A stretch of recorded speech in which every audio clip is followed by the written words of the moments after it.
first. First one was in Africa, but in Southeast Eastern Asia, this is the first from Balanguda. Anatomically modern Homo sapiens, and we call it, he has been named as Balanguda man, dating to 48,000 years. So 48,000 years ago, we had people in Sri Lanka. So according to microbiologists, neurophysicists, and anthropologists, their genetic signatures seem like the native people in the biological continuum. Right? Now, this is the prehistoric chronology in Sri Lanka and starts from 74,000 BP and it goes on like that. Right? You may not be able to read these words easily, but just for your knowledge, and that's how it's been recorded. This Fahiyangala, Halutara, that's the place where we can find the Balanguda man, the early human, right?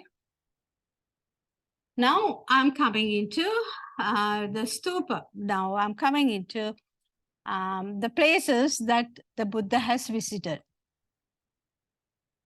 Now in this map, I don't think it's very clear, but you can read some. Can you read that? Yeah. So I told you that Buddha visited Mahiyangana for the first time. That's the place I'm pointing here. Right? Oh, thanks. And you know, Adam's Peak, have you heard of Adam's Peak in Sri Lanka?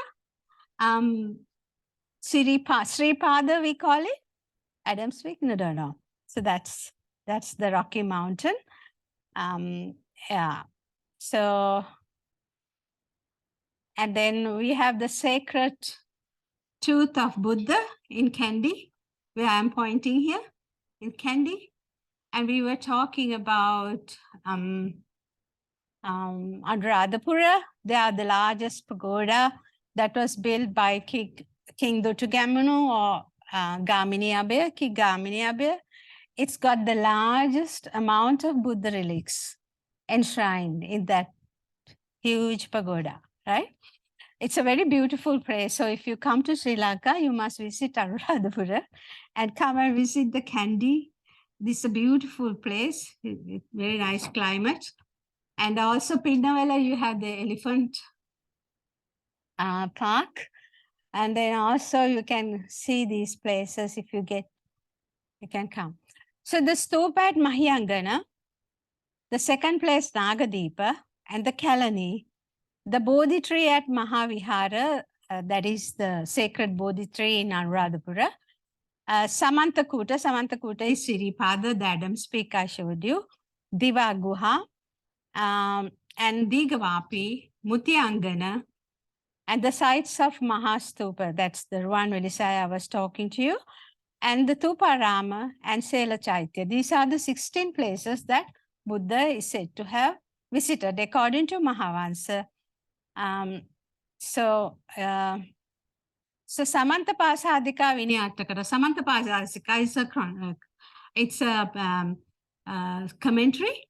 In that commentary, it talks about the 12 sacred places where the Buddha visited, right? Okay. So now his first visit. I'm trying to get rid of this top thing. Huh? More?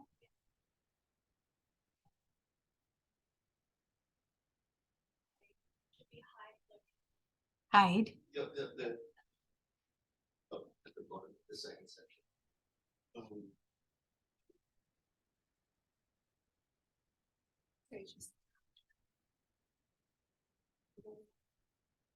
not sure how to hide it permanently. Oh, There we go. yeah.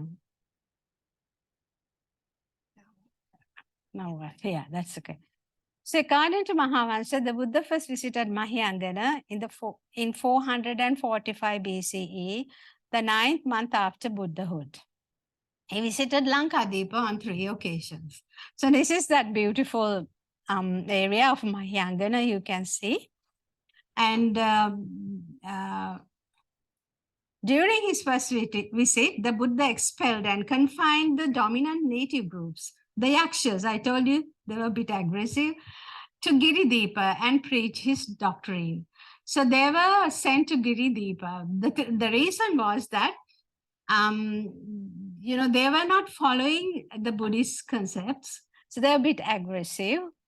And then, the innocent people, those who really want to practice, probably he must have thought that it's a hindrance for the others if they want to move on with their practice. So probably he must have sent them to Giri Dipa. So Chronicles Like, the ones that we think of in the Buddhist text that they're indicated there, are they like mythological beings?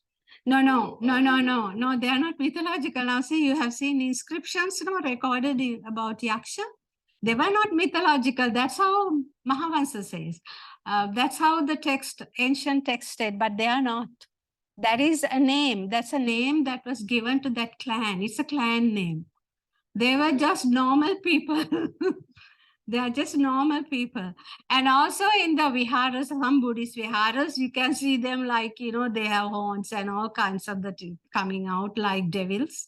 They are not that, but they were a bit of aggressive because they were not following, the Buddhists. Sometimes Buddha has advised them many times, So they were asked to go to Giri Dipa.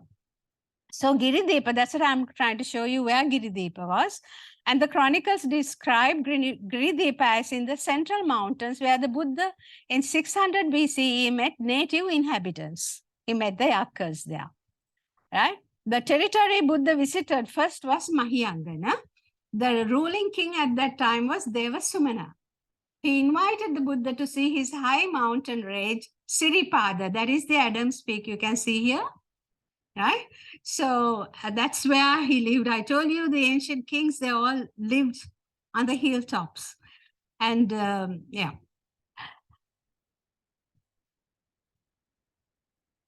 Right, the introduction of Buddhism, the Buddha's visit to Mahiyangana. So now all these stories are written in the chronicle, Mahavansa Dipawansa, if you want to read them. Early inhabitants in the country lived on the hilltops. The Buddha placed an imprint of his left foot on top of Samantakuta, that is Siripada, like the Adam's Peak, and at the invitation of Prince Sumana. Now here you can see that is the Prince Sumana here. The Saman, the Lord of Kuru, right? Kuru Dipa. The field surveys conducted on these southern slopes have revealed evidence of human existence in the 3rd millennium BCE. So we have very early evidence of human beings. As you said, they can't be non-human beings, right? And this is the Sripada, the Adam's Peak. It's a religious spot because the Buddha has set his footprint there. So people visit that place. It's a holy place, right? So the Buddhist clergy, you have any question?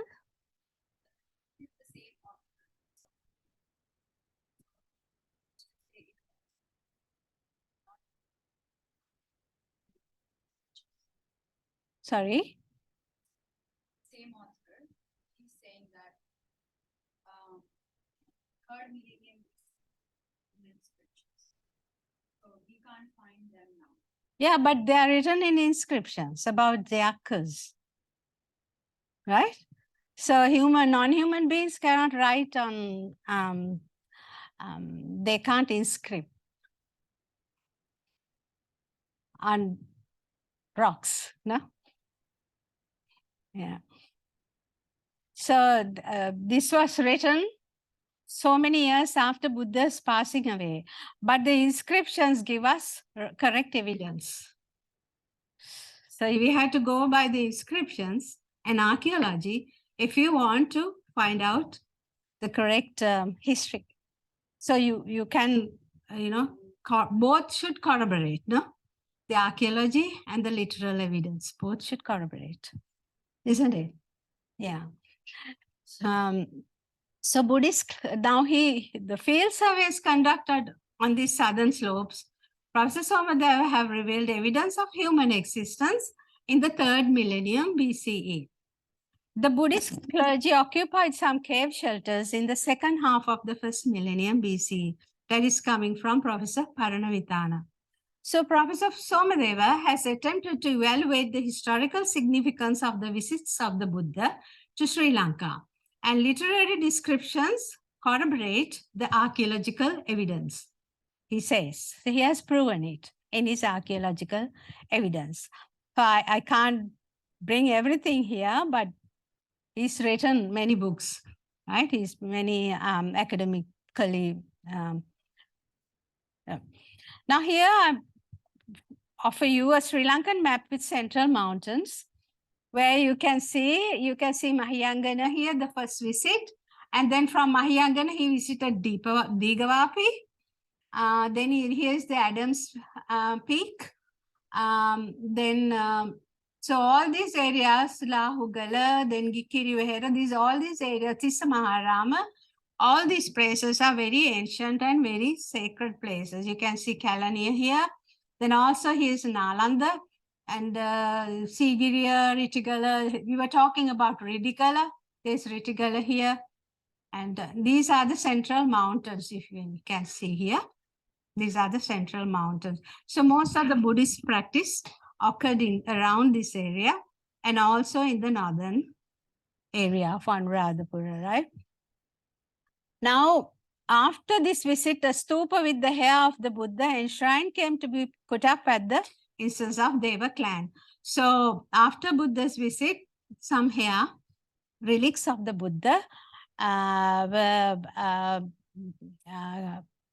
what do you call it? Enshrined, and they built a stupa. This is what they do.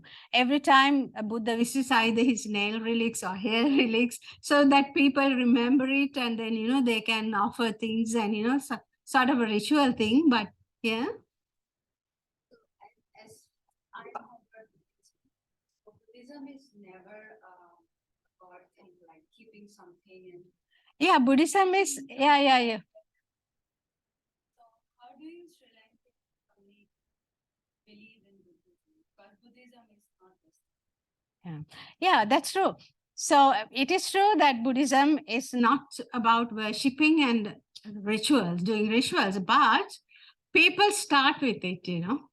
A person who doesn't know anything would like to know about the Buddha. That is how I also started when I was young. We didn't know anything. We didn't know about Vipassana, or we didn't know about insight meditation and how to get rid of defilements. But all what we did was, you know, we go to the temple and then we do these rituals like offering flowers. But that's all right, because as long as your mind is without any defilements, like, you know, at the time you're offering, you won't have anger, you won't have greed, you won't have hatred. So isn't that good? You can't get enlightened just like that. People talk about enlightenment, you know, but enlightenment needs some practice. But before we go into that stage, we have to start gradually with developing some faith, you know, in the system. There'll be some faith, some you know, paying gratitude. Now, these things are very good. We teach our children, you know, we teach our young children in our Dhamma school. We teach them how to offer flowers, you know, then they bring their mind, they become wholesome, they become pure. That is good. So you can't just cut off those things saying that Buddhism never talks about those things. They are important for certain people. But a person who has attained for stream entry, a stream enterer doesn't need any of these things. They don't need to go behind a Bodhi tree. That person doesn't need to go doing all those rituals, because that mind is set, mind is strong, and they know what is right and wrong, right? So that's the difference. But otherwise, all the others need it. In any religion, I believe, they need that. They need to go and meet the priests. They need to talk about their religion. They need to listen to that. They need Pirit chanting. That is also important, because there are 5 ways. There is a sutra called Vimuktayatana Sutra. If you come to know that, Google and read Vimuktayatana Sutra. And entering stream entry doesn't happen only by meditating. There are 5 ways, right? So chanting, Pirit-chanting is also one of those. Pirit means the chantings of the Buddha, right? So there are the different ways, not only that. So if we keep that and we just neglect those things, some younger people may lose that. You know, when we teach children, we know how important it is for them to offer flowers. So they develop some faith in the Buddha and also in the teachings. And then slowly and gradually, because I also started like that as a child, you know, so I know how it is. But now I don't need them. Sometimes I still do them, but I don't need them in real life, right? So it's all right. Blessings and all those things are good. So even if you find these relics, so what comes to our mind when you think of relics first, especially for Buddhists? You get some kind of what? Some devotion, some faith in the Buddha. But that's good, no? That's wholesome. So our mind has to be wholesome. So in order to practice wholesomeness, always to keep our mind clear, our thoughts clear, it's good to do rituals. It's all right. There's no harm in it. I don't know. That's how I believe, right? So we teach that to our children. So so everybody can't get, can't eradicate defilements just like that. You have to go on. You have a life, you know. You have to enjoy your lives. Yeah. So the stupa after the Parinibbana is the passing away of the Buddha, was transformed into the Mahayana Chaitya. So that is how the Mahayana Chaitya started. So that's the first place the Buddha visited. And the Thera Subaru, according to the chronicles, he brought the collarbone of the Buddha from the funeral pyre within a short time. So within a short, and of notice of the same, they say that it came on the same day. So it was brought when the fire was still going on. That is what Mahavansa says. Now we were talking about Giri Dipa. Giri Dipa is the mountainous landscapes, the territory of Yakkas. That's where they were sent. So the Giri Dipa literally means the island of the mountainous landscape. And Giri is rock and Dipa is the land between 2 rivers or waters. So Professor Somadeva's research on Giri Dipa, 214, if you want to read that, it's in the internet. It indicates their familiarity with the Buddhist teachings in the region during the Buddha's life. A higher perception of Dhamma could be seen written in the inscriptions than later at Mihintale. So later time, the Mihintale became very famous. But earlier than, the inscriptions talk about, it says Aparimita Lokadhatu. It says the unlimited, limitless universe. Talks about, you know, higher concepts of Buddhist teachings are written in the inscriptions, they say, earlier ones. The area includes the central mountains, the lower hills of Tamkati and Kuragala, the territory of Yakkas.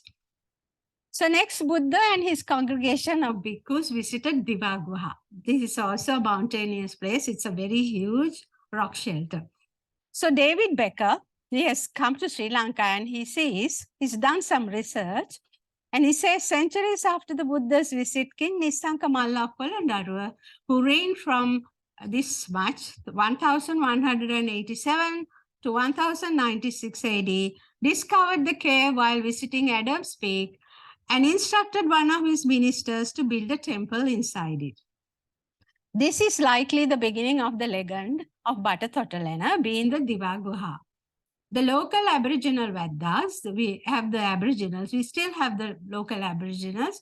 They claim Batathotalena and other nearby caves both worship and habitation sites that predate the arrival of Buddhism in 260 BC. That means, in other words, they say that they have been there even before the arrival of. The next visit is Nagadipa. Nagadipa in the Jaffna Peninsula is first mentioned in connection with the story of the Buddha's second visit to North Sri Lanka in the 5th year after his enlightenment. Here he settled a dispute between the Naga kings Chulrodara and Mahodara brothers. So he came to settle a dispute. So Nagas confine them to the seaboard. Most of the Nagas are around the seaboard, and Maniakkita was Kelaniya's ruling Naga king. So he invited the Buddha to visit Kelaniya to settle a dispute over a studded gems throne. The ruling family of Nagadipa is said to have been related to the ruling Naga fraternity at Kelaniya. So he next visited Kelaniya. Now you can see Nagadipa Vihara was also called Piyangu Vihara. So now we have found, Professor Somadeva, the new archaeologists have found inscription, the Vallipuram gold inscription recorded by King Vasamba, recovered at this place is mentioned as Nakadiva. This inscription describes the building of a vihara mentioned in an area given as Nakadiva. Now in Sinhala it's called Nakadiva, and in Sinhala Prakrit and Pali it is called Nagadipa. So it sounds okay, right? There's an inscription.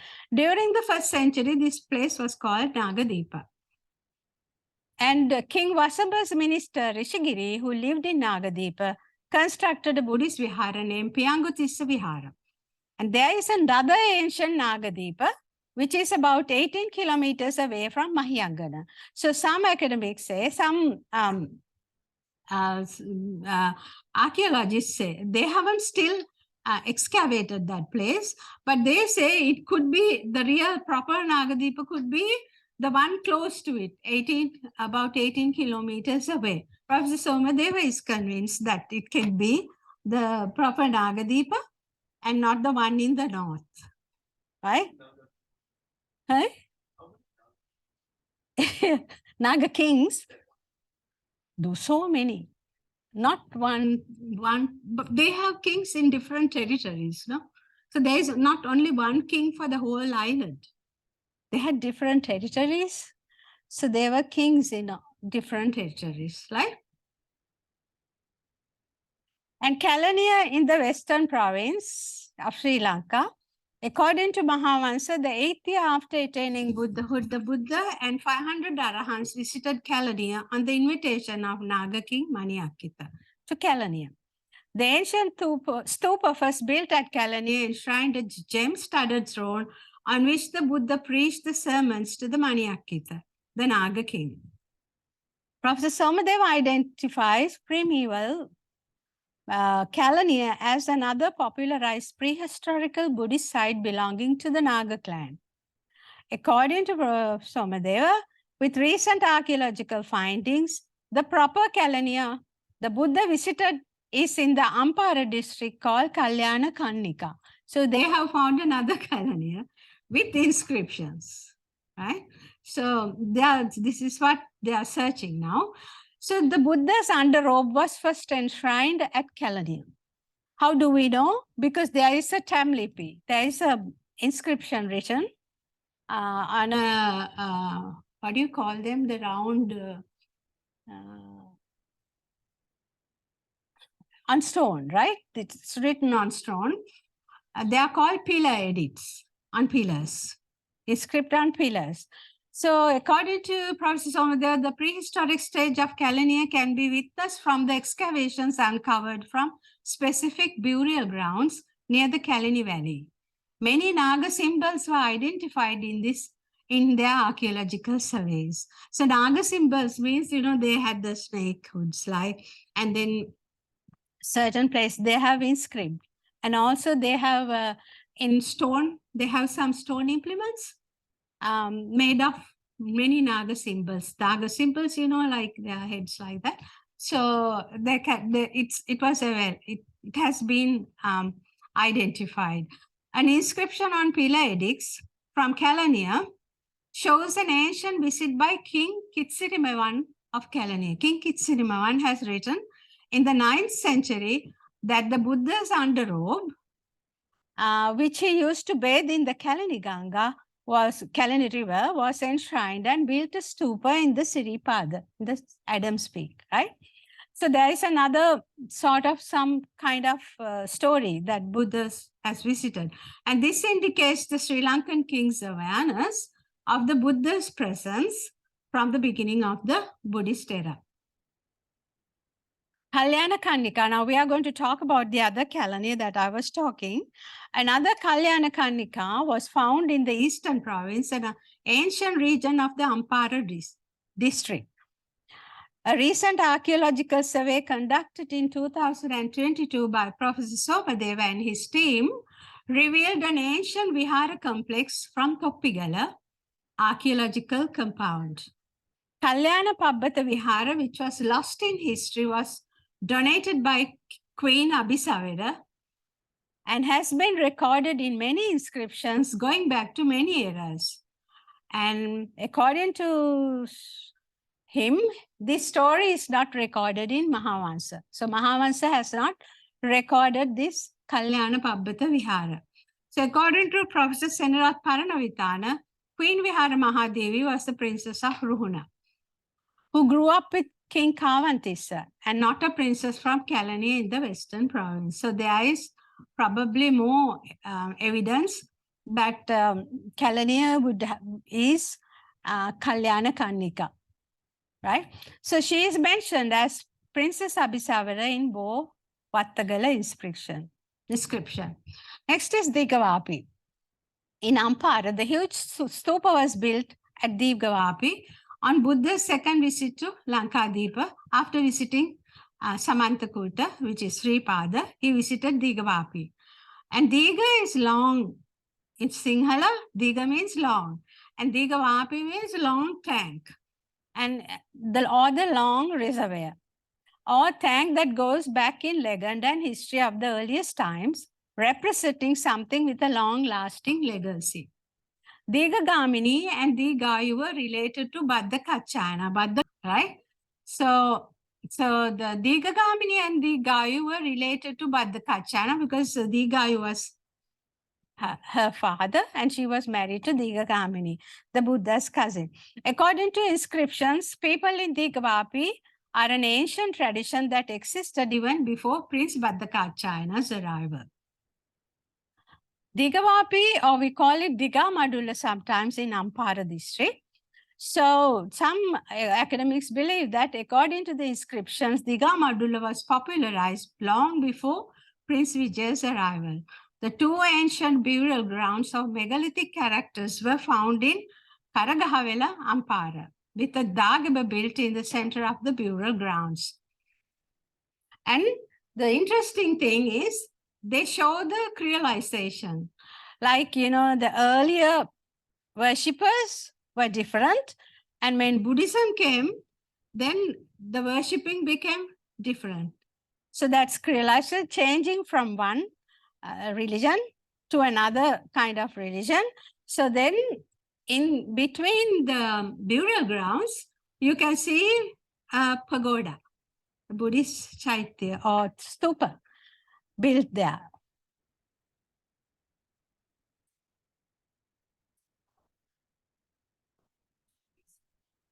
All these findings are recent or they have been found like previously, but he has published.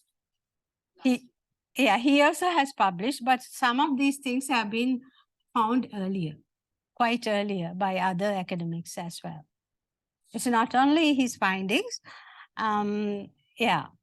So now these burial grounds especially had been searched by Professor Somadeva because he's doing prehistory, right? So his area is prehistory. So he's searching these things, because for us to find our identity, we still don't know what our identity is. We still don't know. So some people say we came from India, things came from India, and some say belong to the Homo sapiens coming from Africa, and then they colonized Sri Lanka. So the archaeologists want to find out our ancestors. That's very important. And even the Australian, I know there are some Australian researchers, they're doing the gene, I don't know how these terms well, because I'm not an archaeologist, but they're doing this research, still doing certain research, right? Where we belong. Hmm? It is like a fossils and we can extract fossils. Yeah, and it's from bones. You can extract from bones. We can find ancient bones, so we can get this age. Their lifespan. Yeah, in the district of Moneragala, Madagama, megalithic cemetery. Megalithic means all made of stone, because we in Sri Lanka we had stone implement, lots of stone. Chaityas all were made on stone, not on bricks, earlier ones. If you go into, I will show you, right? So in Moneragala, this, so you can see the cemeteries were made of stone, and then they used the same stones, and they used it for the base of the stupas, the pagodas. Same people. So there was a change from one religion to the other religion, right? So you can see the creolization. So 4 golden caskets were discovered during an excavation at the Deegavapi stupa in Ampara. And according to the Department of Archaeology, these golden caskets date back to the 5th century BCE. Now, this is a very interesting one. This is very unique to Sri Lanka. The Sela Chaitya. The early Chaityas made of rock beds, megalithic constructions. So these earlier to Venerable Mahinda visiting Sri Lanka, we had Chaityas, the stupas, made of rock. They were all made of rock. Now you can see here there is a basement of a rock. So King Devanapithisa constructed the first brick stupa. It came in the 3rd century BCE. But we had these in the 5th, 6th century BCE. We had the rock beds, the Chaityas made of rock beds. So Sela, in Sinhala, Sela is rock. Sela Chaitya is in Sanskrit. According to Professor Somadeva, the Sela Chaitya was a common tradition in Sri Lanka. Sela stands as a synonym for Chaitya or pagoda. The architectural features referred to in that name were the construction of ground stones. In Dipawansa, Oldenburg refers to an architectural feature known as Sila Stupa. What is Sila, if I ask you? Or Sela Chaitya? Rock. Pagodas made of rock, right? So, so Oldenburg refers in Dipawansa that it is associated with the construction of the Abhayagiri Stupa. I don't know whether you have heard of Abhayagiri Stupa. It's one of the large stupas in Anuradhapura in Sri Lanka. It's built with bricks. But if I had not known this, we have never heard of this. I mean, here Professor Somadeva has, I think he has researched well in that area. There had been a Diga Stupa, Sela Chaitya, inside it. So what happened was, when Venerable Mahinda came to Sri Lanka, all the rock stupas that were there, around them, they built brick chaityas, the stupas in bricks, right? We didn't know that before, but now they are finding that there had been, so now they have been recorded in certain places, in chronicles, and Cousins finds that he translated this. He erected the Abhayagiri Hill Shrine with a stone stupa inside. So there are records in history. So this Sela Chaitya has been introduced in Dipawansa as Diga Stupa, elucidating a more significant history, says Professor Somadeva. So he's trying to bring out the real history of Abhayagiri Stupa. So it had a older tradition. But afterwards, it was built in rocks, in bricks. And now we see it as a brick stupa. But earlier it was different. So we don't know whose relics were enshrined there, right? So it says Diga, because it says Diga. Diga is related to Buddha's, the Diga families are related to Buddha's chronology, right? So it must be something very special.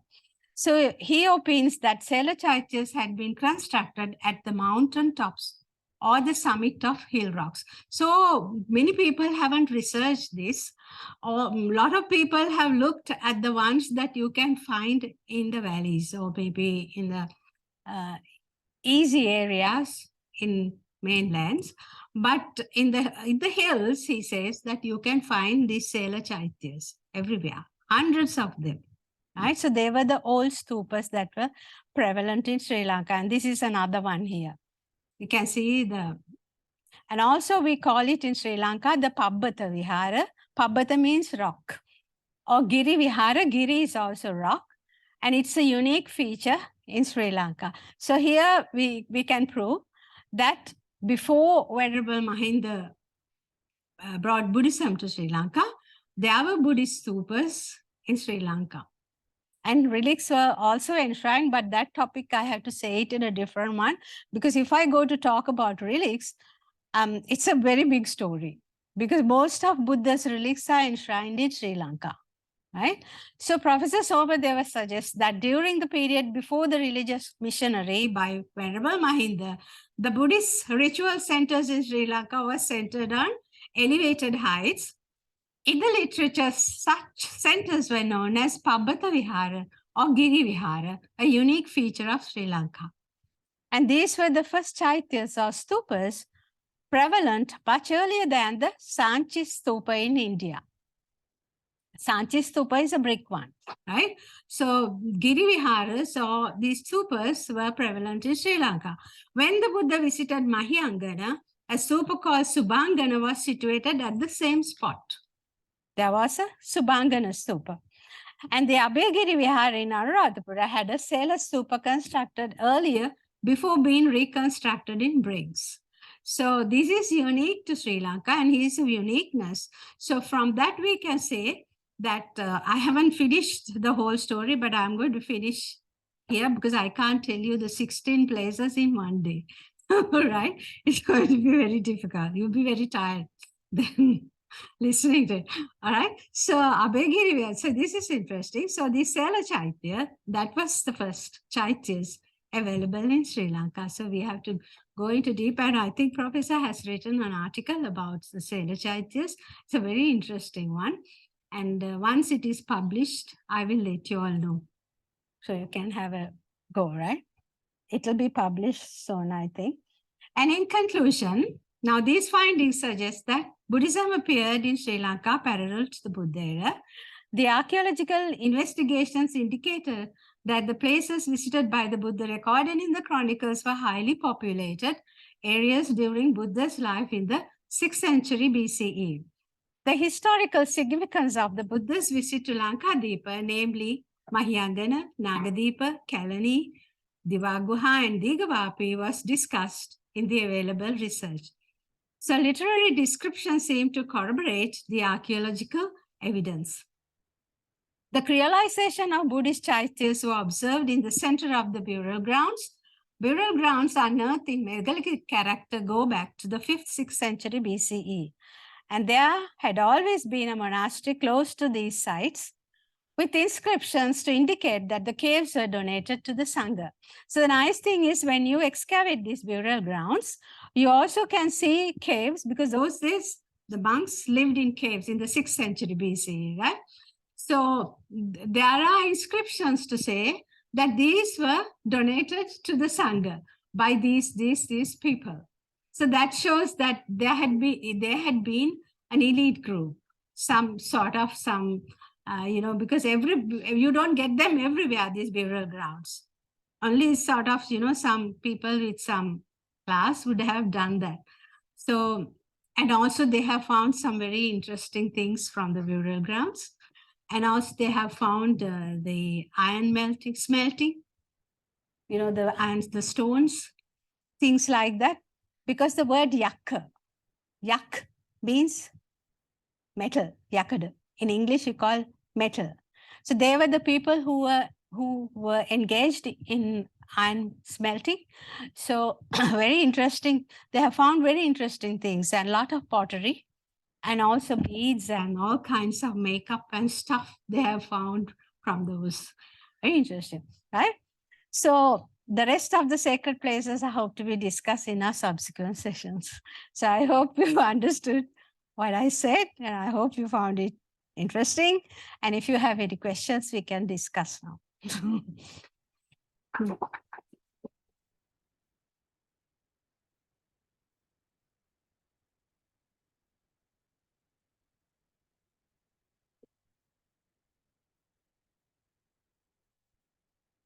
You can ask anything. You can ask anything because I know most of you may not know Buddhism. But if you want to know anything in Buddhism, how we can talk more. Nagas discuss the text and Nagas of the people from Sri Lanka. Sorry, say that again. The Nagas discuss the Buddhist text. Nagas, yes. And Nagas discuss as the group of people. Yeah, because in other countries also, in India also, there were Nagas, Yakkas, they also had. But Devas, I don't know. But we know they also had Yakkas. In Nepal, yeah. Yeah, they were people, they were not non-human beings because Mahavansa says that they were non-human beings. And only people, they say the history of Sri Lanka started when 2,500 years. So it was restricted to 2,500 years, So people didn't bother going beyond, So that's all. So now there is a big history, very interesting history. So now if people want to come and visit Sri Lanka, they can come and watch these places. Also, if people want to research, I think that's a very good area to research. Very interesting area to research because you will find a lot of new findings. Yeah. So let's just say we go to these sites you've spoken about. What would be the cultural practices to do there, cultural do's and don'ts, for visiting those places? You mean your diet, like food and all that? What to wear, what to say, what to do. Yeah. Yeah, you can visit these archaeological sites, especially if you can connect with Professor Raj Somadeva. I think they are trying to get some teams from here because Professor came and met your archaeological department. So there will be some communication between the two. So you'll be able to, yeah, you can. If you let them know that they can arrange something for you to have a tour, you can go and see, and he will explain all these places very beautifully because he's done most of these excavations, so he knows himself how to explain very nicely. Yeah, you can do that. And with the texts of the Sri Lankan versions of the Sri Lankan Buddhist text, would you recommend we should learn the language itself? No. You don't need to learn the language. You can visit anytime because I think some people speak English, so it won't be a problem. Yeah, but for professor and others, English won't be a problem. They will explain to you in English. Yeah. If you keep in touch with them, then you can arrange a group because we are arranging some groups to be sent to Sri Lanka because he's working on the Giri project. You know where Giri is? The largest rock fortress. We say fortress, but it's a very beautiful place. You don't know much about Giri? In Sri Lanka, we don't really know each other that much. No, you don't need to know each other that much. You go as a visitor. Yeah. You go in a group, so then it's easy. I think our Buddhist society might like to go now and see these spots. To be very interesting. So you can call some of these people also. And we'll let our professor know that there's a group coming, would like to come and visit Sri Lanka. So he will take you around. That's good. That'll be interesting. Okay. Any questions?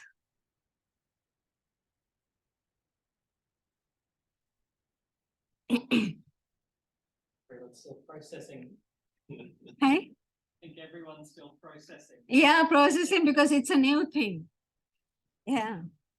It's not what we used to hear, but it's something new. But that's interesting. You know, nowadays people are very curious, you know, they want to know new things.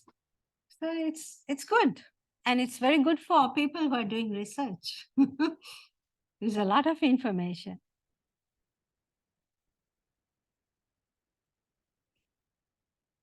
Just wanted to say thank you. Oh, We got you a little thank you. I don't need that. It's just on behalf of. Oh, thank you. Buds and Thank you. Buddhist Society. Thank you very much. The camera did die, Get a unfortunately. little bit about half, but that Yes, should have gotten the they're other recording. half. So we've got Yeah, we the got full two one and two, between and them. just join them all together, and it should be a complete. Yeah, we got it. So will you come for the next one, would you? In another 2 weeks time, not next week, no? Yeah, we'll organize in 2 or 3 weeks time. After, yeah. After exams. Yes. See if everyone's willing to procrastinate on it. Yeah, we'll talk about the relics and then next time we'll talk about 4 or 5 more places because altogether there are 16 places. So I try to make it very short for you, but also today I had to explain the chronicles and the sub-commentaries because otherwise if I just say it, you will not know what they are. So those 2 chronicles are the oldest chronicles that you can find anywhere in the world about Buddhism. You can't find anything older than that. All the others appeared after that. I was mentioning to you all a little while ago that this is my experience with studying Buddhism, is we get very used in Western history to having like one little piece of a text that we can get into real detail for. And then you look at Buddhist history and it's like, oh no, there's massive libraries Massive, going you can't 2000 end years it. back. It's- Yeah, you can't end it. It's so massive that you have sub-commentaries. But that's because, you know, the Buddhist monks, they were very interested and they started writing all the Buddhist teachings. All that came from the monks. They started writing chronicles and sub-commentaries and all that, all written by them. So they dominated the religion. And that's how we got them. No, otherwise we wouldn't, you know. And say writing on Ola leaves is not an easy thing, you know. It's not an easy thing because you have to polish it and you have to sort of, you know, after writing also, I think they have to apply a kind of oil on it to preserve. Yeah, all natural things, you know, they used natural. And after 500 years, they disappear. So before that, the senior monks get the younger ones again to write. Because every 500 years you have to refresh, but because they tend to, you know, get destroyed. Also, it's just the fact that when the Buddha's around, you've already got universities where he's going around. A lot of the texts we work with are hundreds of years before there's anything you call a university. This is happening right in the middle of actual universities already studying it. So the minute these texts are coming out, you've got 16 different commentators. And most of these Ola leaves are in the British Museum. When Britishers came